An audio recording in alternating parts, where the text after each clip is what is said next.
soyez les bienvenus sur Soul Food. Aujourd'hui, on va continuer sur Galates chapitre 5, verset 22. Si vous n'avez pas vu la première vidéo, allez voir, c'est sur l'amour. Et voilà, on continue ensemble, on relit le verset pour se le remettre en mémoire. Mais le fruit de l'esprit, c'est l'amour, la joie, la paix, la patience, l'amabilité, la bonté, la fidélité, la douceur, la maîtrise de soi. La loi ne condamne certes pas de telles choses. Alors pourquoi nous rappeler des fruits de l'esprit aujourd'hui encore?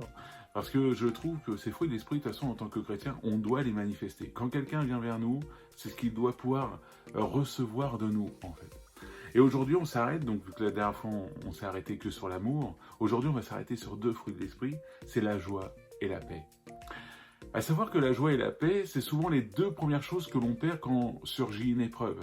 Quand on a une épreuve dans nos vies, quand il y a quelque chose qui nous arrive, tac, on perd notre joie, on perd vite notre paix, on se sent déstabilisé, on se sent vite très confus, on ne sait pas où on est, et du coup, on perd cette tranquillité. À voir que quand on regarde, il est intéressant de regarder les mots en hébreu. La joie, c'est tout simplement de se réjouir de notre vie, de se réjouir, de louer Dieu, de ce que l'on est, d'être heureux, d'être là, de se contenter de ce que l'on a. Et quand il est parlé de la paix, c'est de faire confiance à Dieu. De dire, je sais que Dieu a toutes choses entre ses mains, j'ai pas à m'inquiéter, j'ai pas à m'en faire de quoi que ce soit parce que Dieu est au contrôle. Et donc, c'est de cette paix-là qu'en tant que chrétien, on doit être armé. Être armé de la joie en tout temps, de dire, voilà, soyez joyeux, c'est ce que la Bible dira plusieurs fois.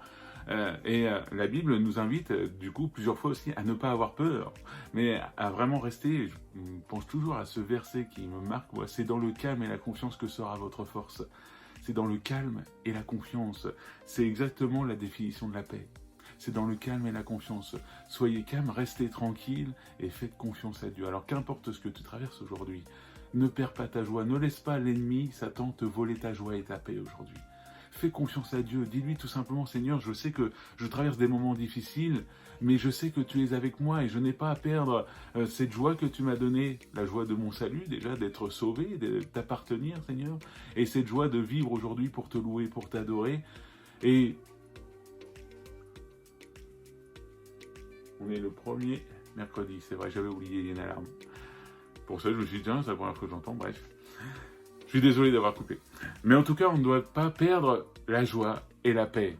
Qu'importe ce qui peut arriver dans notre vie, continuez, persévérez.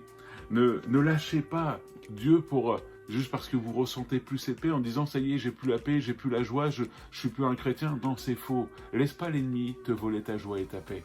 Continue, persévère à prier. Demande à Dieu qu'il vienne te renouveler entièrement parce que par son Saint-Esprit, c'est le Saint-Esprit qui nous équipe de ces fruits de l'Esprit. Alors aujourd'hui, je t'invite tout simplement à faire confiance à Dieu, à dire Seigneur, qu'importe ce que je traverse, je te fais confiance, je sais que tu es avec moi. Soyez bénis, que Dieu vous bénisse et encore désolé pour la sirène.